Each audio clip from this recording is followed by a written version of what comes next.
Hello, citizens of the world. We are anonymous.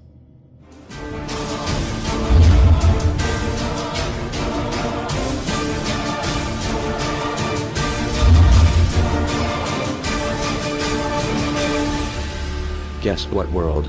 We are back. Everywhere you look, corruption. We continue to fight pointless wars over lies, and we are killing innocents and letting our children die in wars just to ensure the Federal Reserve can continue their petrodollar scandal. We are sitting idly by while these crooks continue to loan fake money out to us at interest, stealing our homes, and enslaving our children. Let me make this extremely clear to all of you listening. Many corporations, especially the Federal Reserve, used the government to steal $17 trillion from your children. Your children did not have that money. They are now debt slaves. These people have stolen money from your children that are not even born yet, and sold their freedoms. They have enslaved you and many around the world. Wake up, world. And they did all of this by counterfeiting money and loaning it out at an interest. They have stolen hundreds of trillions from people around the world. Have you heard about Microsoft's Xbox manufacturers in China? They had to install suicide nets outside their buildings to ensure their employees don't jump out of the window to commit suicide. These are the conditions your children in the US will be working under when the debt is soon owed, and it will be owed. It is not a matter of if it will be owed, but it is just a matter of when. And it will happen as soon as the United States economy collapses, which will happen very, very soon. And if you think because you do not live in the United States this does not affect you, you are wrong. And you are next. The only way we can stop this is if we all unite together and fight it. People of the US are waking up to the Federal Reserve scandal. And the powers that be are currently afraid of retaliation. And that is precisely why they trying everything they can to disarm us. You know how the media has been saying gun violence has been out of control and at an all-time high. They are not simply twisting the truth here or exaggerating. They are absolutely bold-faced presenting lies to you. First off, realize, gun violence in the United States has always been shockingly low. And gun violence has dropped by 49% in the last 11 years. The already absurdly low gun violence in America has literally dropped in half. In half. The fact they are saying that it is at an all-time high perfect demonstrates how biased the government and the media is. If this doesn't prove to you that they have an agenda, then nothing will. Do you remember how the media keeps repeating that there has been 74 school shootings since Sandy Hook? Those 74 shootings were not even mass shootings like they claim. Most were suicides and none of them even took place at a school. Not a single one. They are presenting lies to you, America. When will you wake up? At some point you have to ask yourself, why would the government fake 74 mass school shootings involving children? If they get our guns, we will lose the fight against them. And they will take away absolutely all of your freedoms and you and your children will be forever slaves. And don't forget they purposefully put you and your children into that debt. And because the Federal Reserve is present in all countries, the other countries of the world are next soon after. This plan is called the New World Order. It is the same New World Order the Vice President of the United States called for on national TV a month ago. He said we need to strive for and complete the New World Order. This is also the same New World Order President George Bush and President Kennedy said is our country's lifetime goal. And the same New World Order George Bush said on national TV said will happen no matter what we do, and we cannot prevent it. This has all been a long-time plan. The Federal Reserve and their partners want complete control of humanity. We cannot let this happen. They want to rule over us, like kings and queens. And humanity will be forever lost to enslavement by a bunch of tyrants who have publicly admitted they want to kill off the majority of the population so the masses are easier to control. They are going to wipe your bloodline completely off of the earth. He'll tell you the order of things to happen. The enslavement will follow immediately after guns are taken away and you cannot fight back. If they cannot get the guns before the economic collapse, then they will wait until the economy collapses. When the economy collapses, people will be starving. There will be looters and shootings. The government will insist on taking guns away to help, and as soon as the guns are taken away, then we will fall into a complete dictatorship. Do not fall for it. Remember, They are the ones who caused the economic collapse to begin with. This is the same tactic used on Germans and it worked. So expect it. As soon as the economy collapsed and the masses were starving, the German government asked the people to give up their rights and they listened. And then eventually the government was throwing the naked masses into giant burning hot ovens for mass execution. Do not give up your rights. Do not give up your guns. Fight back, as they were the ones who caused the problem. Just so you know, the people who are behind this Federal Reserve scam and New World Order are the same ones who funded Hitler's campaign. Make no mistake, these people are as brutal as Hitler himself, even more brutal. In fact, now we are going to show you some. Assuming America grows some balls and we win, we will need an overall plan. We have come up with a perfect plan. This plan offers extraordinary possibilities. It will make for the most beautiful and free world you can ever imagine. If we are successful, we can leave a much better for our children. A beautiful world. Watch every minute of the rest of the video. Do not skip a single bit of it, as it is all important. If this one video gets out and can change the world, this is your opportunity to make a difference. Please share this video. What you want with it, get paid for the views. We don't care. Just get the message out there for the world to see. Now sit back and relax, enjoy the movie.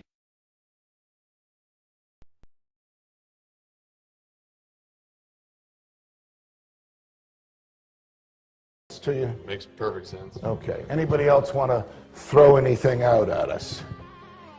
Sir? I think you're an anarchist and you don't know it yet.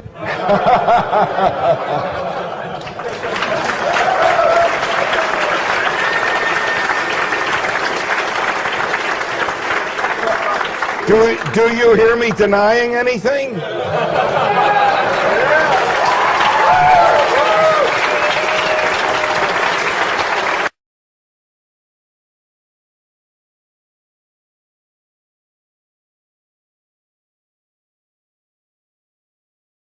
Many people, when they hear the word anarchy, think of chaos and mayhem.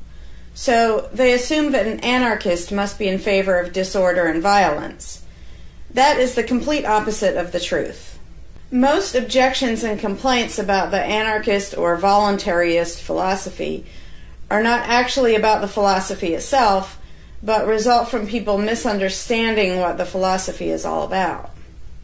To illustrate a few points, we will use the example of two fictional islands. Authoritania, where there is a ruling class or government, and anarchia, where there is no ruling class of any kind. We will use these islands to examine several common misconceptions about anarchism. Lots of people think anarchy means every man for himself, or survival of the fittest, or the absence of any social cooperation or organization. They think that anarchy means everyone has to be self-sufficient. This comes from the false assumption that some kind of government is necessary for any organization to occur. Whether it's part of a republic, a democracy, a kingdom, or a dictatorship, a ruling class issues orders called laws and punishes anyone who disobeys them. That is not cooperation. That's domination. It's one group forcing its will on another. Authoritarianism can be used to force people into organized patterns, but that does not mean that people are incapable of organizing their activities without being forced. The most productive and useful examples of organization that we see today are anarchistic in nature. No one was forced to build the grocery store you go to. No one was forced to produce or sell anything in it. Everyone involved in the vastly complex operation of growing your food, transporting it, displaying it in the store, and selling it to you, everyone involved participates voluntarily, working in exchange for money. You and all the other store customers choose freely which store to go to and what to spend your money on. This purely voluntary arrangement allows for an amazingly complex degree of organized cooperation without anyone being coerced to participate. In contrast, under government, a very small group of people comes up with an idea and forces everyone else to participate in it and provide for its funding with tax dollars. In the authoritarian version of a supermarket, the ruling class would tell people what to produce and how much, what prices to charge, and they would tell customers what they must buy and what they must pay. Anyone who did not comply with the centralized master plan would be punished in some way. That is how government does things. Which one of these would you prefer? Another common but incorrect assumption is that if there were no ruling class or no government, people would have no way of defending themselves against common criminals or foreign invaders. Again, this is simply not true. The government version of protection is inherently hypocritical. Governments will use their hired law enforcers to find and lock up some of the private thugs and thieves and prevent them from preying on people. But every ruling class gets the money for its operations by way of taxation, demanding money from its subjects and punishing those who don't pay up. Oddly, every ruling class insists that it needs to be able to forcibly control and extort money from people in this way in order to protect them from private criminals who might try to forcibly control and extort them. In contrast, if there is no government, people do not lose their inherent right to defend themselves from violence or to defend what they have from those who would take it. Every person has this right, and they also have the right to organize and cooperate with each other to exercise that right. Organizing for mutual defense does not require any government-granted laws or authority. No one wants to be attacked or defrauded, and everyone wants to feel safe. Whether each person takes this on himself or herself individually, or whether they hire and organize others to do it on their behalf, it can be done on a voluntary basis. Those who insist that government is necessary often claim that if there wasn't a government, then smaller private gangs would spring up to enslave and rob people. Organized crime gangs exist along with government, and most people do not understand the dynamics between them and how government enriches and empowers organized crime while appearing to fight it. Black markets enrich organized crime, and money allows them to buy government protection. There's no reason to think they would do as well in an environment of freedom, where they would have fewer ways to make money and would be up against both individual and organized armed citizens. A criminal gang that's recognized as such has far less power than a gang whose aggression is perceived to be legitimate and proper. And that's the gang we call government. When thuggery is called law enforcement, and thievery is called taxation, and self-defense is called crime and terrorism, then even the widespread ownership of firearms can't do much to stop the aggression. Imagine a private gang trying to do the things that government does without the aura of authority, and imagine how a well-armed population would respond to this. The gang would fail quickly and dramatically. Another concern that people have when they first consider the idea of a stateless society is that some people are truly malicious, destructive, and sociopathic. The concern is that these people would be free to do anything they wanted and no one would stop them. But this concern is again based on a basic misunderstanding of human nature. Wherever we have a government ruling class, we still have freelance thieves and thugs who are not deterred by the laws of the politicians. In some instances, they're stopped by force by the police, or they decide not to commit a crime for fear of what the police might do to them. What makes this deterrence work is not the legislation or the official badges, but the simple threat of harm to the sociopath. It really makes no difference whether the threat comes from the police, or another citizen, or even another criminal. A sociopath doesn't care about laws or social rules. He cares about avoiding pain and hardship for himself. This is still true when a government ruling class is not involved at all. If the intended target of a would-be carjacker pulls out a gun, it doesn't make any difference to the carjacker whether that person has a badge or whether there's a law against taking people's cars. Discouraging nasty people from hurting others does not require special authority, only the ability to use defensive force. Ironically, though people hope that government will protect them, having a government, a gang which is believed to have the right to tax and control people, just creates one gang so big and powerful that normal people can't resist it. In short, to create a huge gang and then give it societal permission to control and extort people with the hope that this gang will prevent theft and thuggery is simply a self-contradictory idea, but that's what government always is. Some people might assume that if people organize for mutual protection and defense, then that's what government is. But there's an essential difference. People coming together to do something that everyone has the right to do, such as defend yourself, doesn't require any special authority. It's not government unless one group of people claims the right to do things which others do not have the right to do, such as taxing and controlling innocent people. Organized defense can be very effective without supposing the special right to rule over others. In other words, without being government.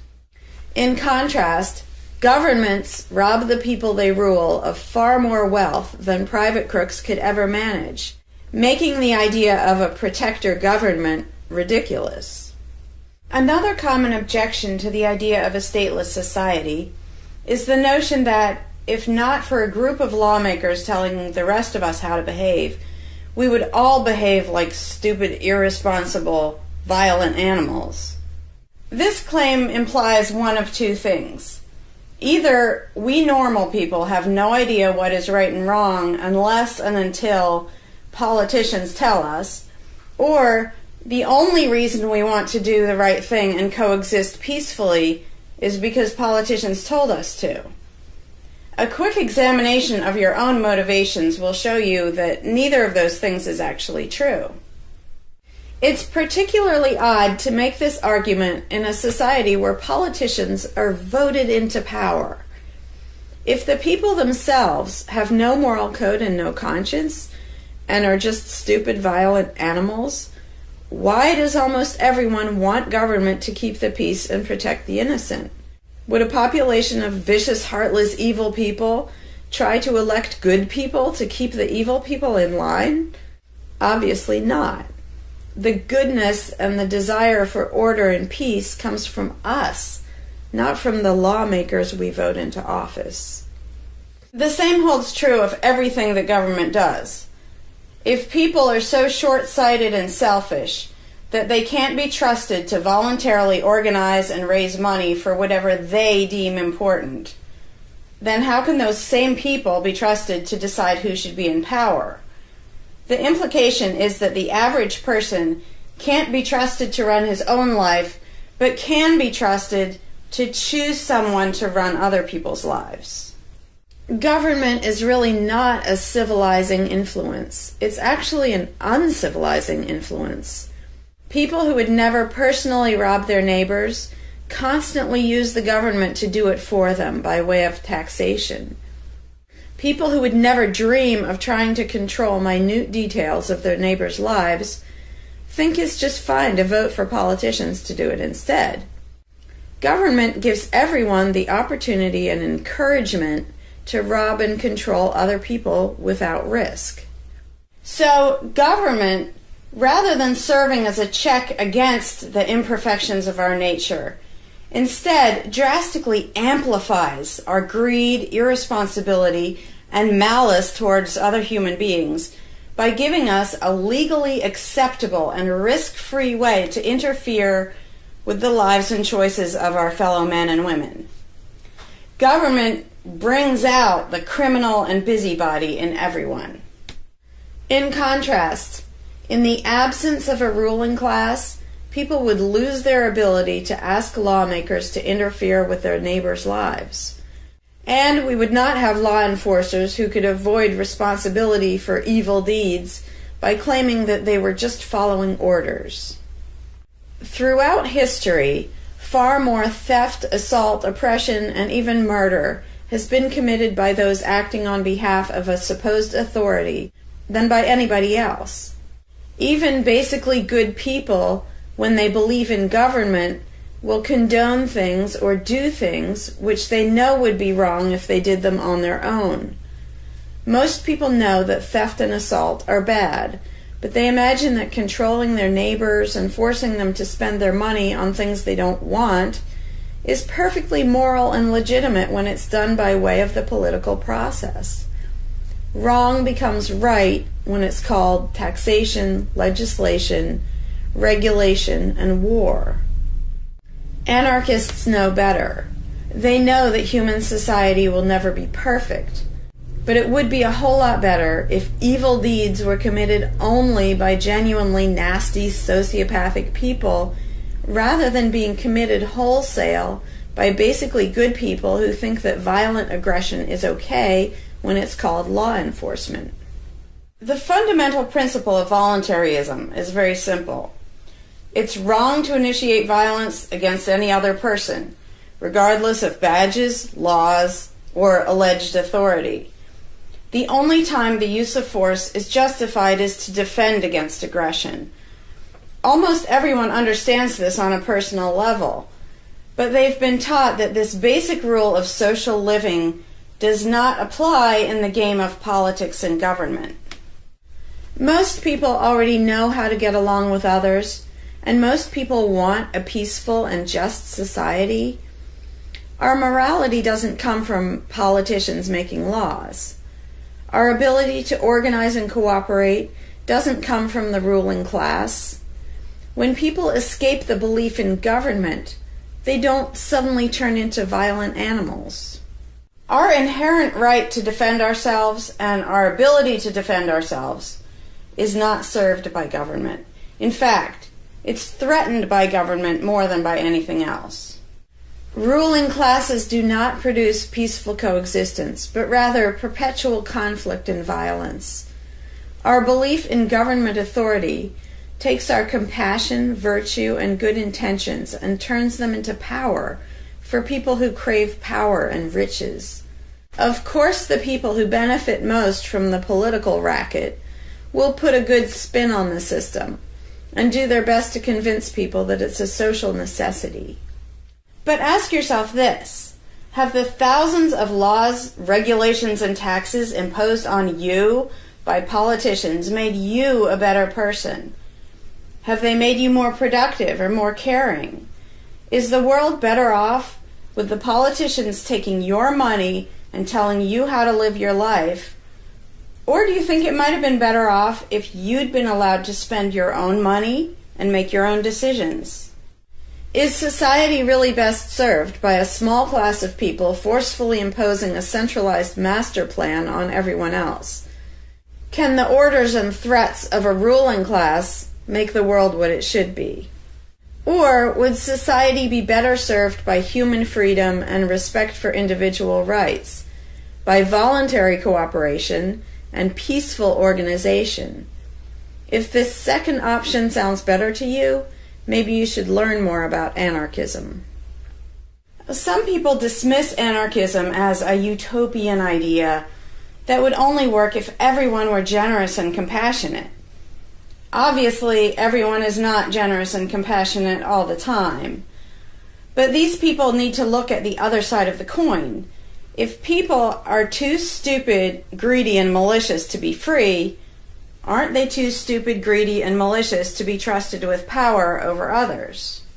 Whether people are inherently good, bad, or some of each, giving a person power over others is not going to make that person better. In fact, power has historically been known to corrupt people and make them worse, whereas the discipline imposed by the equal freedom of everyone else brings out the best in human nature. Most people today think that we need some form of government because they mistakenly believe that obedience to authority makes us all more civilized, moral, and peaceful. In reality, it has always done exactly the opposite. Everyone knows that governments can be corrupt, abusive, inefficient, counterproductive, even tyrannical. But most people assume that the way to fix that is to get the right people into power. People have spent centuries trying to create a good society using different kinds of ruling classes, different legal structures, different ways of choosing the rulers, and so on. But every governmental construction has resulted in freedom and riches for some, and oppression, violence, and poverty for others. What if, instead of deciding what the throne should look like and who should sit on it, all people of goodwill embraced the non-aggression principle? What if, instead of looking to a ruling class to impose our values on society, we embraced the concept of self-ownership?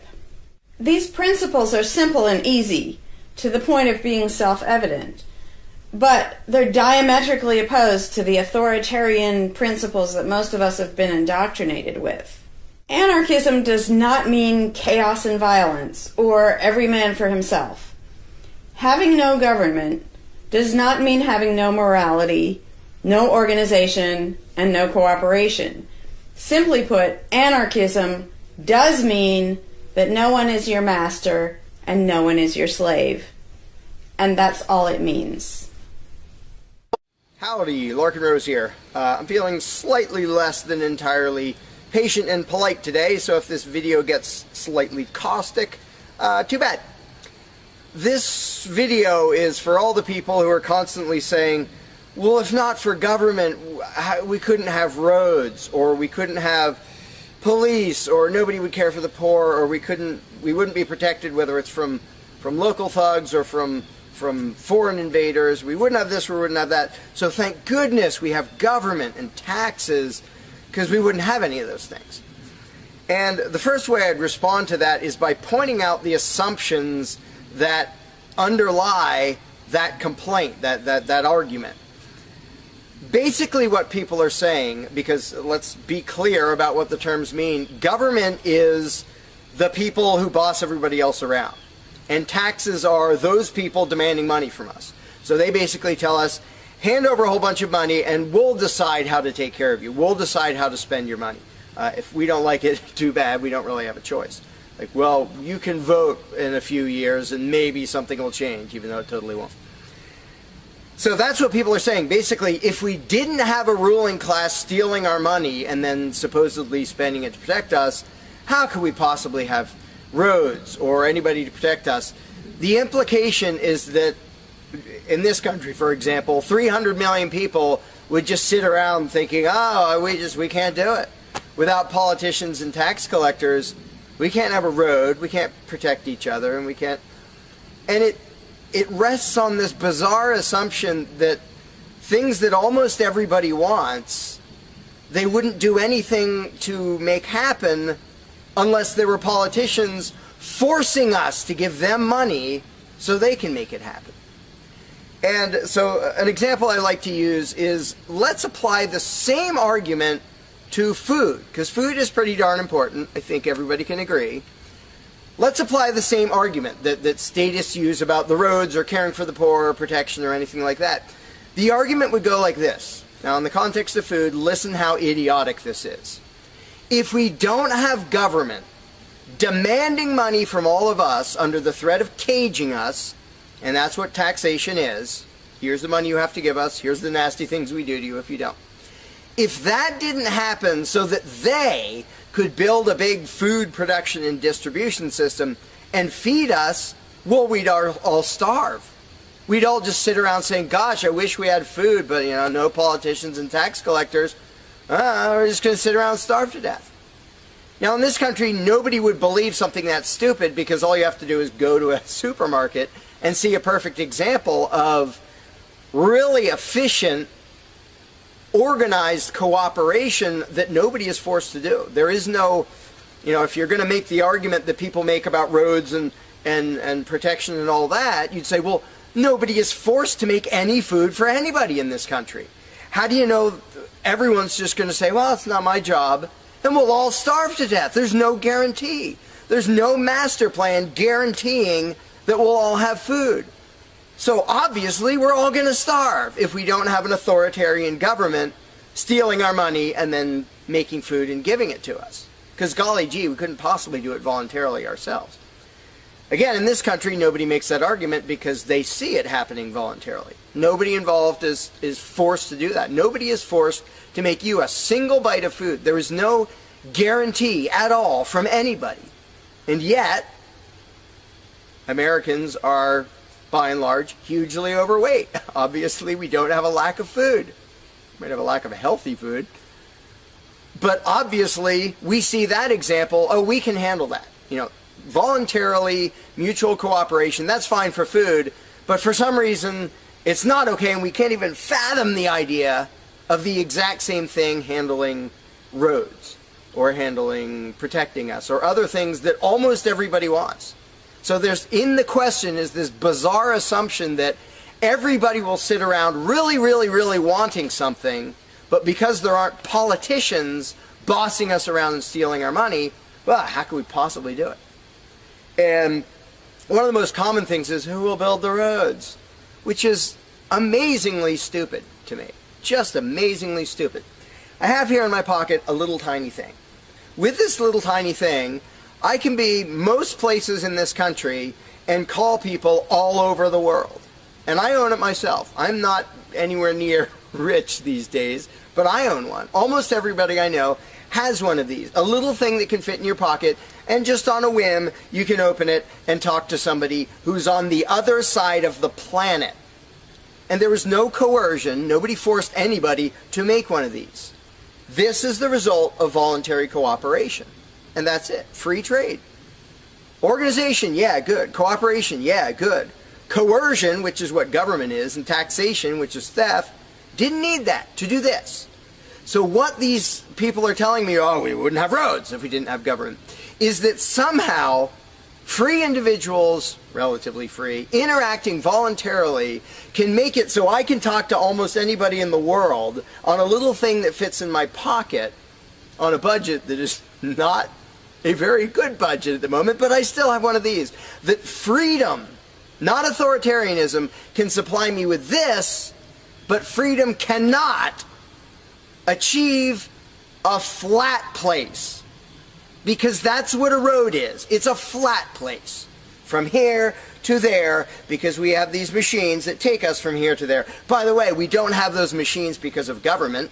We have those machines because of free enterprise and voluntary interaction and cooperation. The idea that freedom can make a car but can't make a flat place is just idiotic.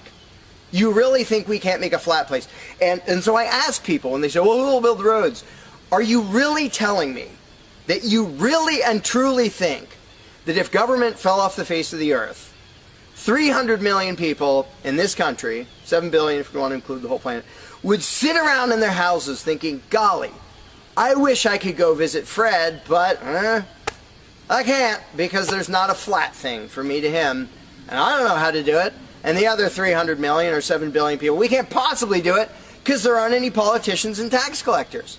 If they were here, we could do it. If they were here to boss us around and steal our money and really inefficiently build a flat place, then we'd be set. Then I'd be comfortable and I could be confident that I could get places. I could visit Fred. I could go shopping. But now we're all going to sit in our houses wishing we could go to the corner store, but we can't because, golly, how could we possibly make a flat place from here to there? We can make these where you can talk to anybody in the world. We can make machines that you drive around in, but no, we couldn't possibly make a flat place. And when people say, well, who will build the roads? The first answer is the same damn people who do it now. Politicians and tax collectors don't build the friggin' roads. Have you ever seen one out there? No, you haven't. They steal our money, waste most of it, do all their corrupt games, and then they pay other people. Here's an idea. How about if we pay those other people who actually build the stinking road? And the fact that that doesn't occur to people is a great indication of how well indoctrinated people are by the rulers who will perpetually tell us, you can't organize anything, you can't achieve anything, you can't do anything unless we are here to force it on you. And it's, again, there are a zillion examples, whether it's caring for the poor or protection or roads, obviously. where most of the population will say, I'm really concerned that poor people won't be taken care of, which means most of the population wants people in need to be taken care of. And if we didn't have politicians stealing our money, how would it happen? Here's an idea. Take some money out of your pocket and give it to one of the people that you think needs help. Why would you not comprehend that, but you would comprehend some guy 1,000 miles away passing a law to send an armed thug to take your money, to waste 90% of it, and then give a little bit to somebody who may just be defrauding the system or may actually need it? And the amount of indoctrination required to make people even ask these questions of how could we possibly do this without government? What do you think government adds to the equation? It doesn't add any resources. It doesn't create anything. Everything it gives away, it steals from us first by way of taxation. It doesn't add any skills. It doesn't add any knowledge. The people who are here would still be here if the institution of government fell over. We have all the know-how, we have all the resources, all the technology. The only thing it adds is one group that's imagined to have the right to violently assault and control and extort everybody else. So what the question really means is, how could we have a road, or how could I help that poor, or how could that poor person be helped, or how would anybody protect us if there wasn't a gang of thugs with permission to violently control and rob us? And when you recognize that that is literally what the question means, you already see how utterly idiotic it is. And it's completely the result of authoritarian statist indoctrination. Nobody would come up with that on their own. And you obviously don't see that with the example of food or cars or cell phones or anything else. Nobody says, we won't be able to talk to each other unless there's a gang of thugs that's allowed to boss us around and steal our money. And just economically, how stupid do you have to be to think that's a good idea? Here are your choices. Let's do this. I'll give you these two choices for how you will be fed from now on. Either you can go spend your own money wherever you want. You can go to the supermarket or the local this or the local grocery, whatever you want. You can go decide what you want, and they'll tell you the price. You decide what you're going to buy and how much. And you can go to different places and you can shop around and you can do all that. That's option number one. But let me warn you, option number one does not give any guarantee that you will be fed. There's no master plan forcing people to feed you. So, oh my gosh, you better be really scared of that option, despite the fact that you can do it day after day and it works really darn well and feeds pretty much not only this country, but with a massive surplus. So that's option number one that apparently statists are scared of. Option number two is politicians will take as much money of yours as they decide to take. Then they will decide what, if anything, they will buy with that money in terms of food to give to you, to feed you. Do you really think that will serve you better, that will feed you better? Yeah, I'm much more comfortable that I'll have I'll be fed, I'll be secure, everything will be okay if a gang of thugs who doesn't really care about me steals my money and then decides what, if anything, to give me back from what they stole. But that is implied in the question, whatever you put in the blank. How are we going to have blank if not for government? What you're saying is, how can we, the people who really want roads and food and cell phones and protection and all the things that almost everybody wants, how can we possibly have that unless we give someone permission to steal our money and boss us around and then decide what they're going to give us? And the same thing applies no matter what you put in the blank. How will we possibly do blank without government? One of the silly ones is caring for the poor. How will we care for the poor? Think of what that means. Like when more than half the country votes for a party to take care of the poor, it's more than half of the country saying, we're really concerned and we want to make sure that the less fortunate are taken care of, but we don't believe that normal people acting in freedom will take care of them. Well, if the people didn't care about the poor, they wouldn't win the election. By definition, if you vote for a welfare state, you're an idiot.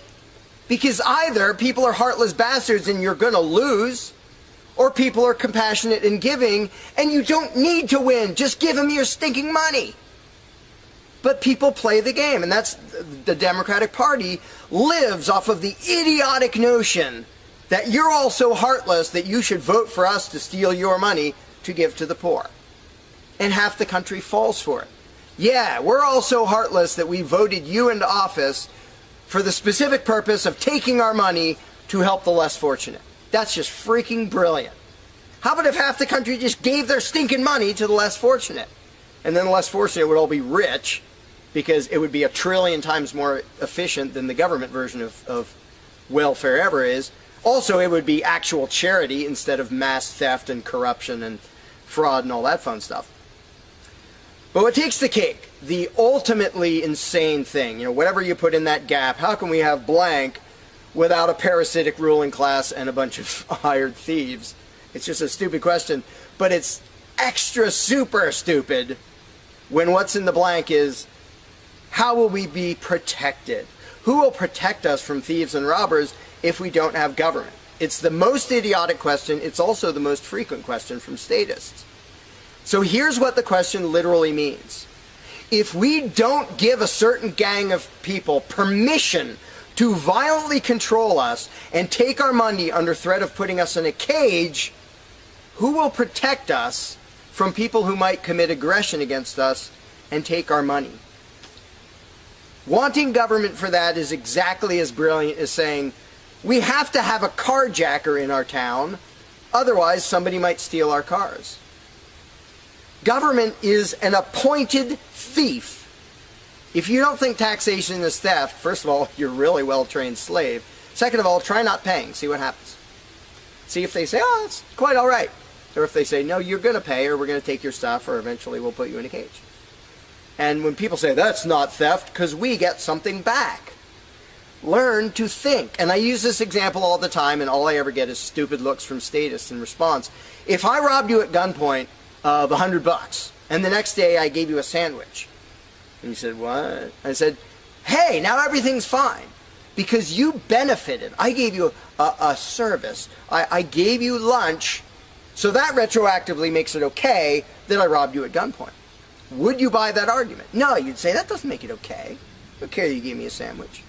And yet every statist makes the exact same argument when it comes to government. Well, we get some stuff for it after they demand our money under threat of violence and putting us in a cage.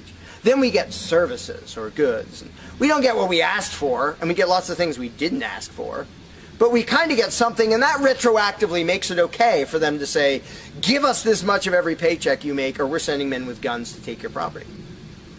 And the slaves justify their own enslavement. I'm proud to pay my taxes. I'm proud to get robbed by a parasitic ruling class and get a little bit back and feel good about it. Like, not only is that legitimate and justified, but I feel proud that I let myself get robbed by a bunch of crooks and parasites. But again, the ultimate thing is protection. When people say, who will protect us from aggressors and thugs and thieves if we don't have a government? Even though what government is, by its very nature, is a gang of aggressors and thugs and thieves. They issue commands. Every law they pass is a command backed by a threat of violence. You have to do this. You're not allowed to do that. Here are the nasty things we will do to you if you get caught disobeying. I mean, everybody knows that, even though they don't usually say it in terms that blunt and honest and accurate. But to say we need taxes to be protected is as stupid as you can get. It's saying we need theft to avoid theft. And the fact that people are trained to use different words so that this theft sounds okay. It's legalized, it's taxation, and we voted for the people who robbed us. Like, we got to elect our local carjacker, and that means he represents us when he demands our car and points a gun in our face. He's serving us as he steals our car, because he's going to use that car and sell it and make money to make sure nobody else steals our car. That is the essence of government. And the fact that you have hundreds of millions of victims of that scam vehemently defending it and saying, I'm not going to give that up. I don't want to give up government. Who would protect us? I don't want to give up the biggest aggressor on the planet, the biggest thief on the planet. Look at your tax bill and see how much private crooks steal from you. So before you ask that question, before you ask, how could we possibly have roads or protection or water or air or Christmas or Santa Claus or any of the zillion things that statists imagine we can't possibly have without a ruling class, think about what the question actually means. Because when you get to the point where you understand the implications of your own question, asking how can we possibly have this without a parasitic gang of thugs robbing us, when you actually understand what you're really asking, you won't ask the question because you will realize it's completely freaking idiotic.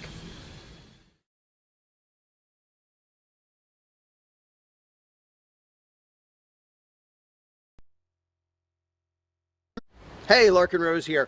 One of the first things that people are concerned about when they start thinking about a society without a ruling class is, well, what happens to the nasty people? Whether you're talking about people who are just kind of negligent or inconsiderate, play their music too loud at night or leave their trash lying around the woods or whatever it is, all the way up to people who run around attacking and murdering people. So people say, well, what would happen to them? What would we do about that? Some people even go so far as to say, if not for government, there would be nothing to stop people from committing murder and doing whatever other nasty stuff. And it's funny because when somebody says that, there would be no consequences, they could do whatever they wanted and nobody would stop them, the person saying that is implying that he isn't going to do anything. If there's someone running around attacking and murdering innocent people, the guy who said nothing will happen to them, obviously he's not going to do anything or something would happen to them. But not only is he demonstrating his own cowardice when he said there would be nothing to stop murderers, he's also projecting his own immaturity and irresponsibility onto the rest of the world, because he's also saying the other 7 billion people wouldn't do anything about it, which obviously isn't true. I would, wouldn't you? If somebody was running around murdering your neighbors, would you just go, well, there aren't politicians and there's nobody with a badge and we don't have tax collectors and bureaucrats, so oh well, I guess they're just out of luck, they're going to get murdered. And would you not even protect yourself if there wasn't government? Obviously, lots and lots of people, all the sane people, would do whatever they could to protect themselves and defend the innocent. So to say nothing would happen is just really bizarre. And it comes from having a mentality basically of a little kid in a classroom, where the teacher walks out of the room and the kids are just sitting there. We don't know what to do. No authority's telling us what to do. And Johnny's throwing things at me. And there's no teacher to stop him. Ah! Because most people, having been trained into authoritarian mentality, it never occurs to them that they are the ones who should fix anything, who should stop anything. And so when people say, well, what would be done about this and that and the other thing, nasty people doing nasty things, the first thing I ask is, well, what would you do about it?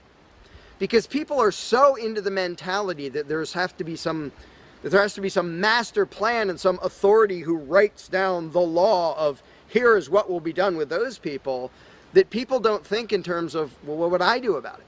Which is why I always ask people, well, what would you do about it? You're a person just as much as me and just as much as the other 7 billion.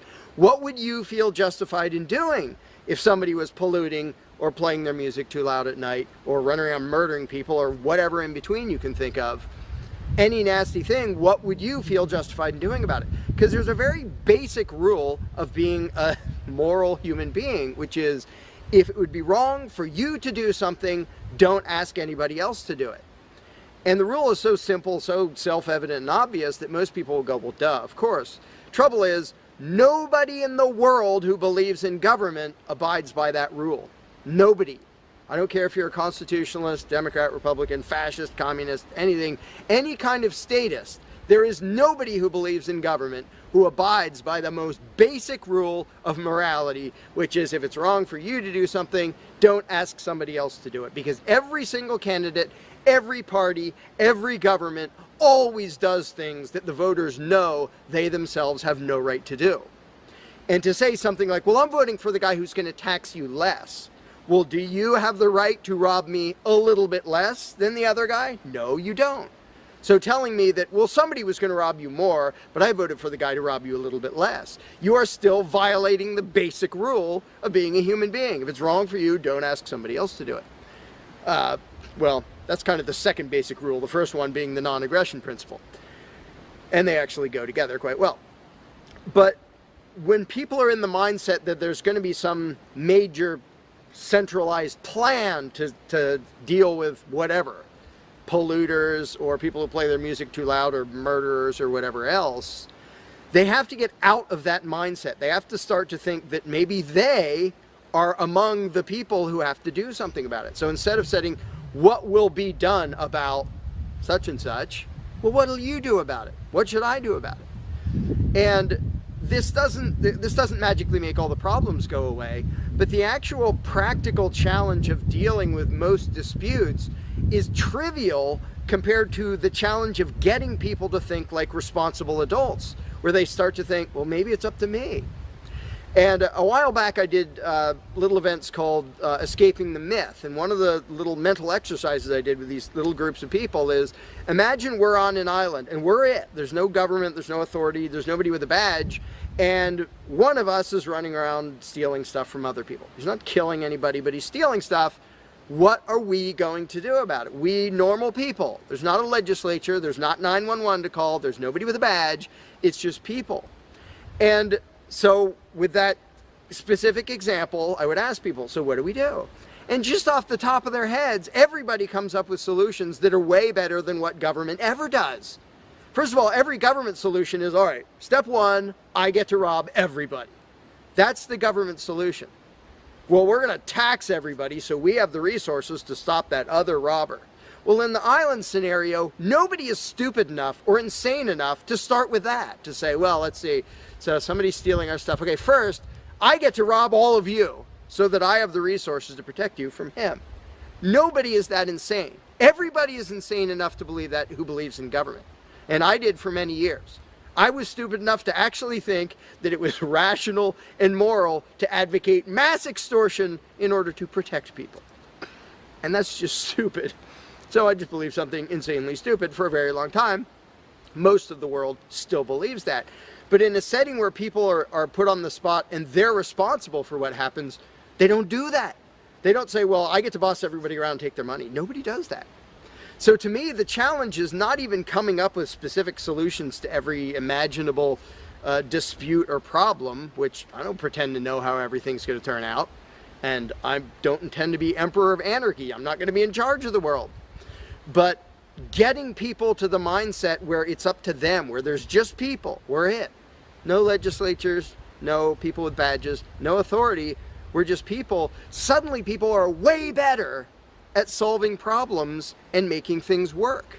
One good example is when there's a disaster. Unfortunately, sometimes it takes a horrendous event to bring out the best in people. And it brings out the worst in some people too. But when people say, whoa, my neighbor's house is floating away, I'm not going to wait for FEMA. I'm not going to dial 911. I'm going to jump in a boat and go save him. Because suddenly it's on me. Suddenly I'm the one who has to do something. And when it occurs to people that they're the ones who have to do something, and unfortunately usually that only happens in a complete disaster area, when it occurs to people and they suddenly take on the responsibility and start to think like adults, their solutions are generally a lot better than any government solutions and ever are. But to get to that mentality, people have to shift from the authoritarian mindset to the mindset of a self-owning individual who realizes there is nothing above me. There is no magic unicorn who's going to come to save the day, who's going to come save me from polluters or somebody playing their music too loud or murderers or whatever it is. It's just us. And if we realize that, then first of all, people would stop asking me, well, without a government, how would this be handled? As if I'm going to be in charge. I don't freaking know. What would you do about it? I can tell you what I would do about it. I could tell you what I might suggest, what I might predict, but who cares? I'm one of 7 billion people. I'm not going to be in charge any more than you are. So it's really a mental exercise that people have to think over in their own heads with their own moral codes instead of waiting for some outside answer. And it's why I don't usually get into those discussions of, well, here's my plan for how to deal with this and that and the other thing, because my plan doesn't matter. My plan will not be the best plan for any problem you can come up with. There will be a million people with better plans than whatever I could come up with. So don't ask me to describe how you are going to fix problems. I don't freaking know. And you can see the mind shift in people when they grasp that they own themselves and they suddenly realize, oh, okay, well, yeah, there are things we can do to settle disputes, to protect ourselves from attackers, to do this or that or the other thing. But the first step is just grow up. Stop thinking it's somebody else's business to make the world work. Well, how will the poor be cared for? I don't know. What are you going to do? Well, how will we be protected from this? I don't know. What are you going to do about it? And it is inconvenient. It's inconvenient to be a free person where you can't just be a kid in a classroom whining to the teacher to save the day and fix everything and make everything work, where you actually have to be a responsible adult. And that's one of the main reasons why people like the belief in authority, because then they can live with the lie that all they have to do is obey and do as they're told and everything will be okay. First of all, no, it won't be okay. Second of all, you're not even being a human being. You just threw your free will out the window and became somebody's slave in the hopes that that would help humanity. It doesn't help humanity for you to be a slave. It doesn't help humanity for everybody else to be a slave. It does help humanity for you to start thinking as an adult, responsible human being who owns himself and who accepts that it is your responsibility to figure out how to make the world work.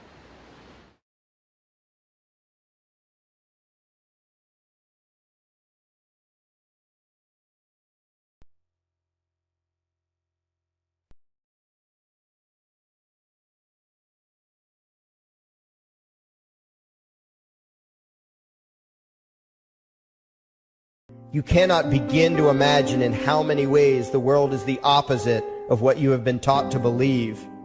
You see the guy who sells drugs to willing customers so he can feed his family as the scum of the earth, while you see the hypocrite who gives away stolen money in the name of government as a saint. You see the guy who tries to avoid being robbed by the federal thugs as a crook and a tax cheat, but see as virtuous the politician who gives away the same stolen loot to people to whom it does not belong. You see the cop as a good guy when he drags a man away from his friends and family and throws him in prison for 10 years for smoking a leaf. And you see anyone who defends himself from such barbaric fascism as the lowest form of life, a cop killer. In reality, most drug dealers are more virtuous than any government social worker, and prostitutes have far less to be ashamed of than political whores, because they trade only with what is rightfully theirs, and only with those who want to trade with them. The upstanding, church-going, law-abiding, tax-paying citizen who votes Democrat or Republican is far more despicable and a bigger threat to humanity than the most promiscuous, lazy, drug-snorting hippie. Why? Because the hippie is willing to let others be free, and the voter is not. The damage done to society by bad habits and loose morality is nothing compared to the damage done to society by the self-righteous violence committed in the name of the state. You imagine yourselves to be charitable and tolerant when you are nothing of the sort. Even the Nazis had table manners and proper etiquette when they weren't killing people. You think you're good people because you say please and thank you? You think sitting in that big building on Sunday makes you noble and righteous? The difference between you and a common thief is that the thief has the honesty to commit the crime himself, while you whine for government to do your stealing for you. The difference between you and the street thug is that the thug is open about the violence he commits, while you let others forcibly control your neighbors on your behalf. You advocate theft, harassment, assault, and even murder, but accept no responsibility for doing so. You old folks want the government to steal from your kids so you can get your monthly check. You parents want all your neighbors to be robbed to pay for your kids' schooling. You all vote for whichever crook promises to steal money from other people to pay for what you want. You demand that those people who engage in behaviors you don't approve of be dragged off and locked up, but feel no guilt for the countless lives your whims have destroyed. You even call the government thugs your representatives, and yet you never take responsibility for the evil they commit. You proudly support the troops as they kill whomever the liars in D.C. tell them to kill, and you feel good about it. You call yourselves Christians or Jews or claim to follow some other religion, but the truth is what you call your religion is empty window dressing. What you truly worship, the God you really bow to, what you really believe in is the state. Thou shalt not steal, thou shalt not murder, unless you can do it by way of government. Then it's just fine, isn't it? If you call it taxation and war, it stops being a sin, right? After all, it was only your God that said you shouldn't steal and murder, but the state said it was okay. It's pretty obvious which one outranks the other in your minds. Despite all the churches, synagogues, and mosques we see around us, this nation has one God and only one God, and that God is called government. Jesus taught nonviolence and told you to love your neighbor, but the state encourages you to vote for people who will use the violence of government to butt into every aspect of everyone else's life. Which do you believe? To those about to stone a woman who had committed adultery, Jesus said, "Let him who is without sin cast the first stone." But the state says it's perfectly fine to lock someone up if they do something you find distasteful, such as prostitution. Which do you believe? The Christian God says, "Thou shalt not covet," but coveting is the lifeblood of the beast that is the state. You are taught to resent, despise, and hate anyone who has anything you don't have. You clamor for the state to tear other people down, steal their property, and give it to you. And you call that fairness. The Bible calls it coveting and stealing. You are not Christians. You are not Jews. You are not Muslims. And you certainly aren't atheists. You all have the same God, and its name is government. You're all members of the most evil, insane, destructive cult in history. If there ever was a devil, the state is it, and you worship it with all your heart and soul. You pray to it to solve every problem, to satisfy all your needs, to smite your enemies, and to shower its blessings upon you. You worship what Nietzsche called the coldest of all cold monsters, and you hate those of us who don't.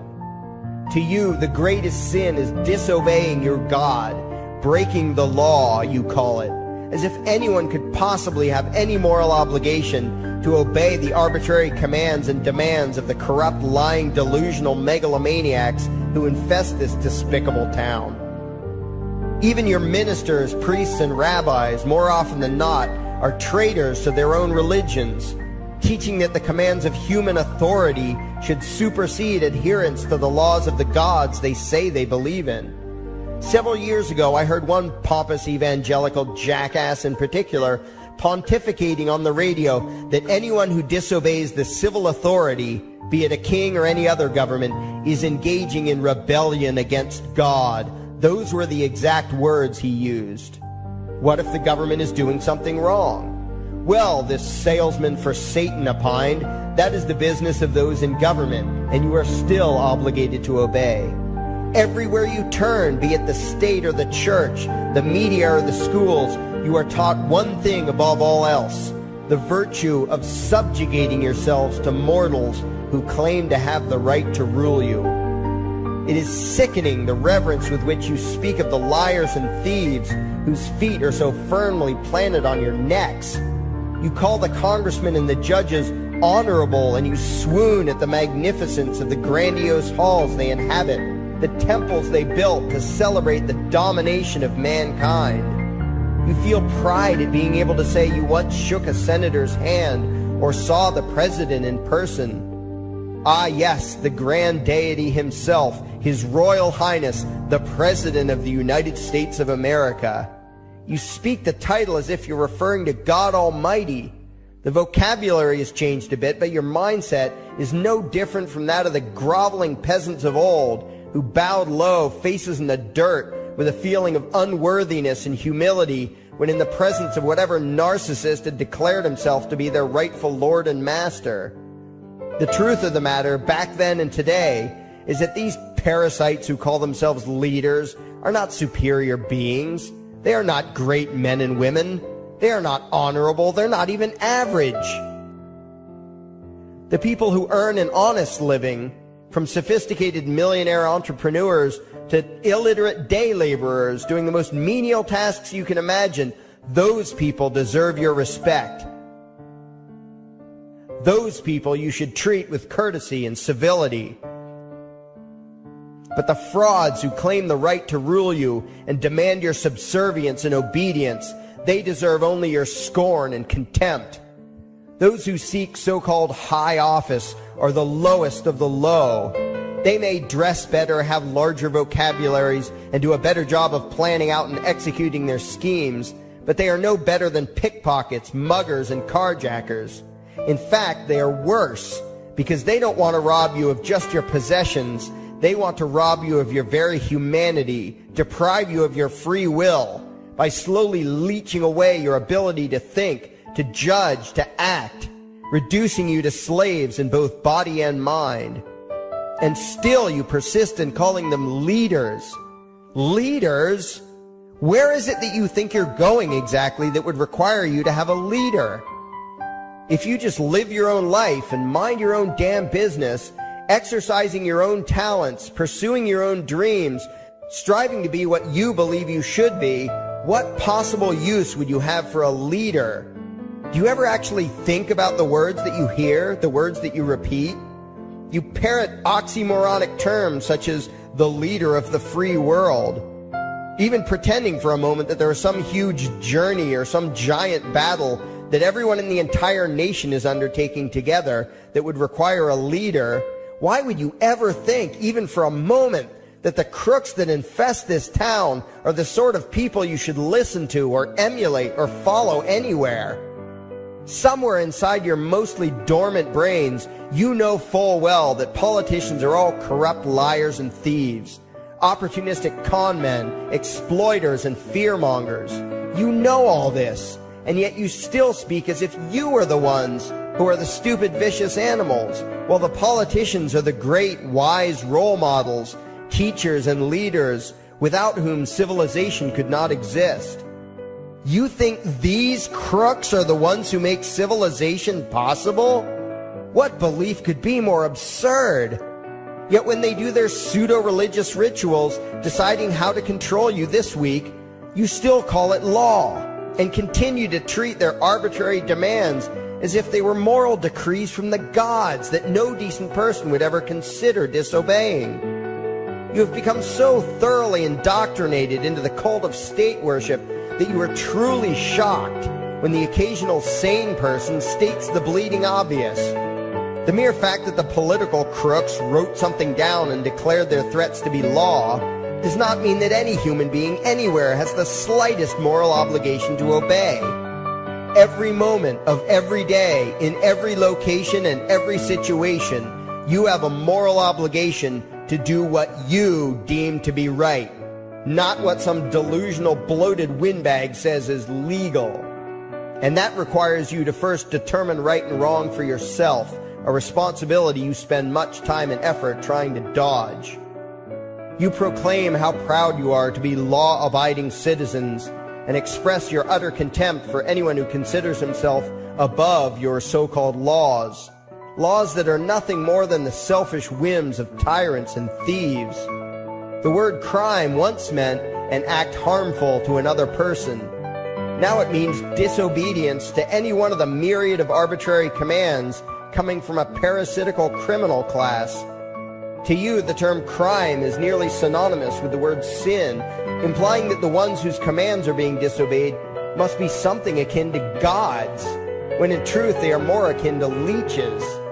The very phrase, taking the law into your own hands, perfectly expresses what a sacrilege it is in your eyes for a mere human being to take upon himself the responsibility to judge right from wrong and to act accordingly, instead of doing what you do, unthinkingly obeying whatever capricious commands this cesspool of maggots spews forth.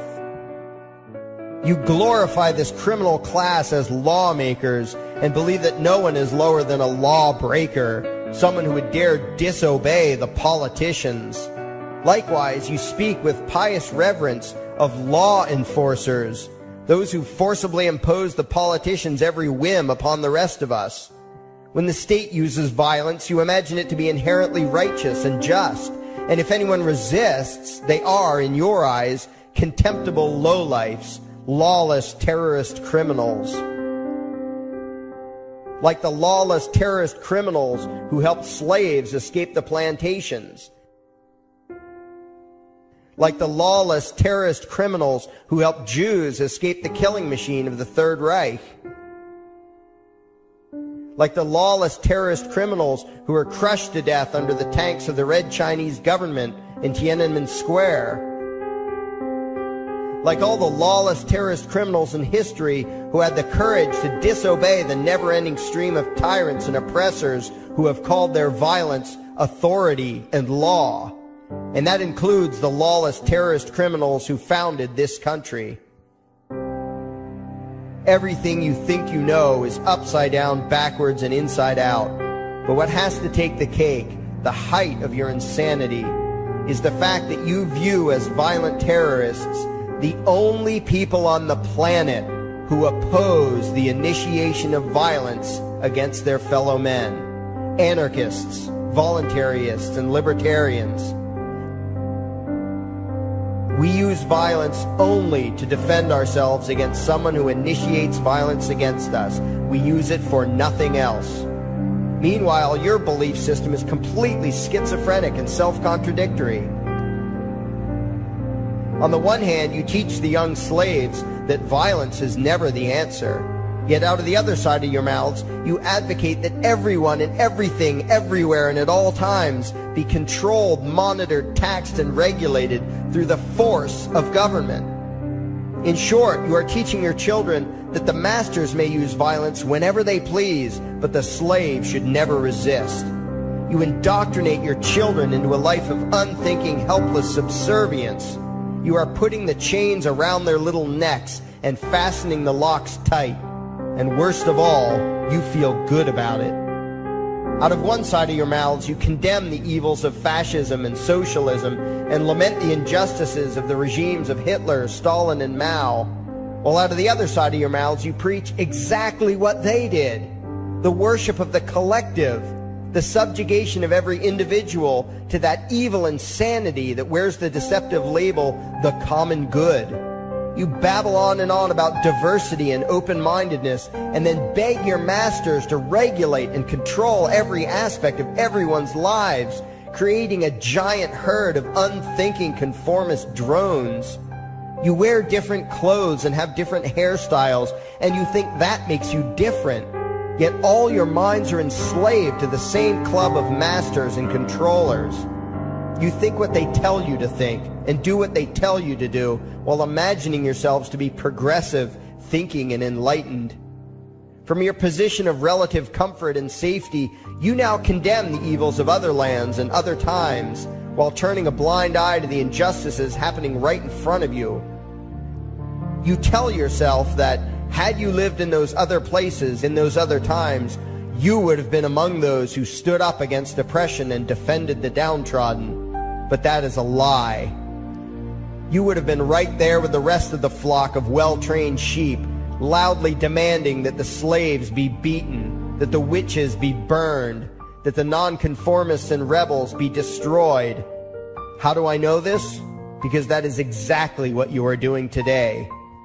Today's injustices and oppressions are fashionable and popular, and those who resist them, you tell yourselves, are just malcontents and freaks, people whose rights don't matter, people who deserve to be crushed under the boot of authority.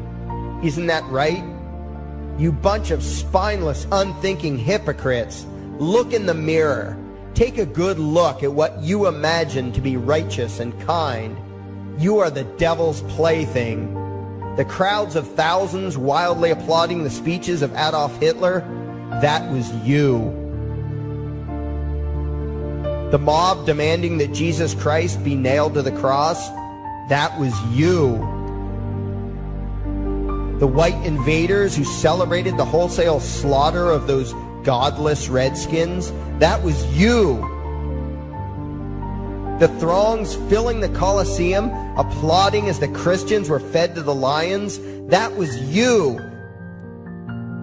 Throughout history, the perpetual suffering and injustice occurring on an incomprehensible scale, it was all because of people just like you. The well-trained, thoroughly indoctrinated conformists, the people who do as they're told, who proudly bow to their masters, who follow the crowd, believing what everyone else believes and thinking whatever authority tells them to think. That is you. And your ignorance is not because the truth is not available to you. There have been radicals preaching it for thousands of years. No, you are ignorant because you shun the truth with all your heart and soul. You close your eyes and run away when a hint of reality lands in front of you. You condemn as extremists and fringe kooks those who try to show you the chains you wear because you don't want to be free. You don't even want to be human. Responsibility and reality scare the hell out of you, so you cling tightly to your own enslavement and lash out at any who seek to free you from it. When someone opens the door to your cage, you cower back in the corner and yell, "Close it, close it." Well, some of us are finished with trying to save you. We've wasted enough effort trying to convince you that you should be free. All you ever do is spout back what your masters have taught you, that being free only leads to chaos and destruction, while being obedient and subservient leads to peace and prosperity. There are none so blind as those who will not see. And you nation of sheep, would rather die than see the truth.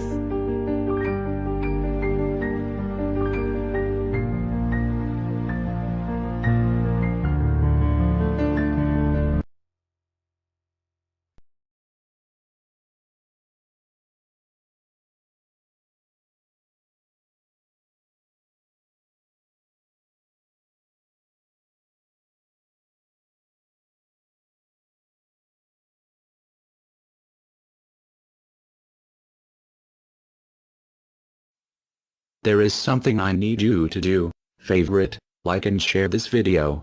Now that you have done that, go to your browser add-ons, download YouTube Video Downloader, come back to this video and save the video to your computer and upload it your YouTube channel. Use a different title than the one used for this video. We now have a new YouTube channel. It is called Anarchy World. It's all one word. Subscribe to us. And the videos used in this video were by Larkin Rose, also one word. Look for his channel and subscribe to him as well. Thank you. And by the way, these are the people responsible.